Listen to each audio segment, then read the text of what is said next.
Berbicara tentang masalah sejarah masjid, ya, memang masjid ini yang didirikan oleh Sunan Kudus yang bernama Masjid Al-Aqsa, Masjid Al-Aqsa Menara Kudus ini memang dari dahulu sudah menjadi pusat penyebaran agama Islam yang dilakukan Sunan Kudus, dan itu sampai sekarang masih kita lanjutkan, jadi untuk sebagai meneruskan jejak perjuangan dari Sunan Kudus dalam apa yang dahulu sudah dilakukan oleh Sunan Kudus seperti menjaga toleransi, menjaga tentang kebudayaan dan juga tentang berdakwah, sampai sekarang kita masih meneruskan.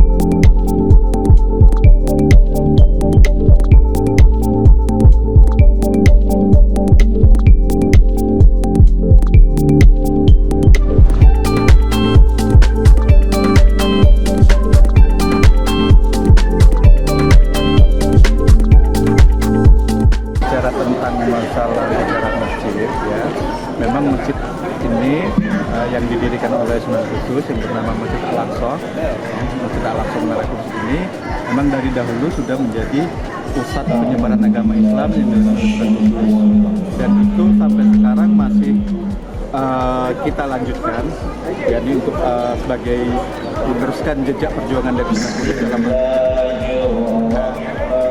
apa yang dahulu sudah dilakukan oleh Sunan Kudus seperti menjaga toleransi, menjaga tentang kebudayaan dan juga tentang berdakwah, sampai sekarang kita masih meneruskan. Ajaran-ajaran yang dari dulu sampai sekarang, apa yang maksud dari Sunan Kudus sendiri bagaimana, Mas? Nah, ajaran-ajaran dari Sunan Kudus yang sampai saat ini masih kita teruskan dan masih kita lestarikan, ya, sebagai salah satu contoh adalah yang mana pada waktu itu dulu itu Sunan Kudus tidak menyembelih sapi pada saat beliau dalam menyebarkan agama Islam. Sampai sekarang kita juga tidak menyembelih sapi dalam event apapun. Ya, bahkan di keseharian masyarakat Kudus ini sampai saat ini tidak ada yang menyembelih sapi. Ini sudah kita cek sampai ke rumah pemotongan hewan bahwa mereka tidak berani menyembelih sapi. Mas, terkait masjid di dalam ini bangunan-bangunan bagaimana, Mas, yang masih keasliannya bagaimana? Berbicara tentang bangunan masjid, ya, secara umum memang masjid yang dibangun oleh Sunan Kudus dulu sangat kecil. Ya, ini batasnya dari mihrab pengimaman sampai ke gapura yang ada di dalam ruangan masjid. Nah, mengenai perluasan dari bangunan masjid ini dikatakan adalah masjid yang dibangun oleh Sunan Kudus sudah tidak bisa menampung jumlah jamaah yang ada, sehingga masjid yang asli yang didirikan oleh Sunan Kudus harus diperluas. Perluasan itu terjadi seingat kita itu ada 3 kali, ya. Jadi dari perluasan pertama itu tahun 1918 hingga sampai 1919. Terus yang kedua itu sekitar 1927, dan yang ketiga adalah perluasan hingga sampai dengan bentuk masjid atau luas masjid yang sekarang ini. Jadi tahun 1933. Dan pada tahun 1953 itu pernah perbaikan tentang puncak atap dari masjid.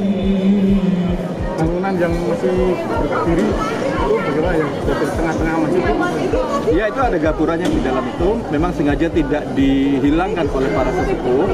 Tujuannya hanya sebagai istilahnya bisa untuk edukasi bagi generasi mendatang. Jejak sejarah yang masih sampai saat ini masih ada apa, Mas, dari Masjid Menara Kudus ini, Mas? Kalau jejak sejarahnya sebenarnya masih banyak, ya. Di sini ada salah satu yang adalah bukti otentik, adalah sebuah batu prasasti, yang mana dalam batu prasasti tersebut yang menjelaskan 4 poin yang sangat penting, ya. Poin pertama itu adalah pemberian nama masjid yang didirikan oleh Sunan Kudus, yaitu Masjid Al-Aqsa.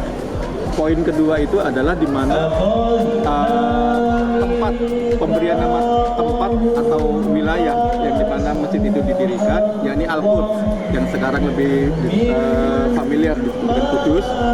Dan yang ketiga adalah tanggal pendiriannya, yakni tanggal 19 Rajab tahun 956 Hijriah atau bertepatan dengan tanggal 23 Agustus tahun 1549 tarikh umum. Dan poin keempatnya adalah nama pendirinya, yakni Ja'far Shadiq atau yang lebih dikenal. Dalam batu prasasti tersebut sampai sekarang masih tersimpan dengan baik. Saat ini terletak di atas mihrab pengimaman masjid. Mas, ini kompleks masjid dan makam ini kan identik dengan bangunan Hindu ya Mas ya? Bisa dijelaskan Mas?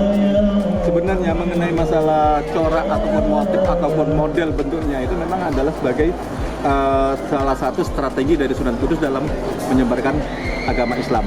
Jadi dahulu Sunan Kudus menyebarkan agama Islam, dan ini beliau lebih banyak melakukan pendekatan-pendekatan budaya. Sebagai salah satu contoh, kita bisa melihat ada sebuah bangunan menara yang fungsinya sebagai tempat pengumandangkan azan. Nah, bentuknya memang seperti, kalau yang kita amati memang seperti kayak bangunan menara Kulkul yang ada di Bali, cuman mungkin fungsinya berbeda.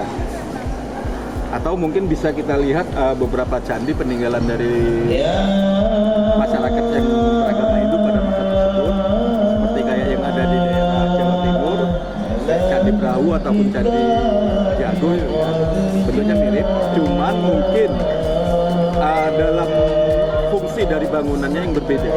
Kalau candi yang di tempat yang didirikan oleh masyarakat Hindu itu lebih banyak sebagai tempat pemujaan atau tempat peribadatan, tetapi kalau bangunan menara ini fungsinya lebih ke tempat untuk mengumandangkan azan. Kalau tempat wudhu sendiri ada arcanya itu seperti apa Mas, bisa dijelaskan? Kalau tempat wudhunya itu memang kalau kita lihat motifnya memang ada hampir menyerupai dengan motif-motif dari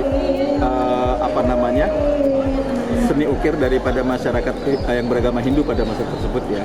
Tapi itu kalau kita amati di dalam motif tersebut ada, bisa dikatakan seperti ada pancuran airnya begitu. Hanya sekedar motif, kalau menurut pendapat saya tidak masalah ya, tapi asalkan tidak menyerupai dengan sesuatu bentuknya makhluk hidup begitu.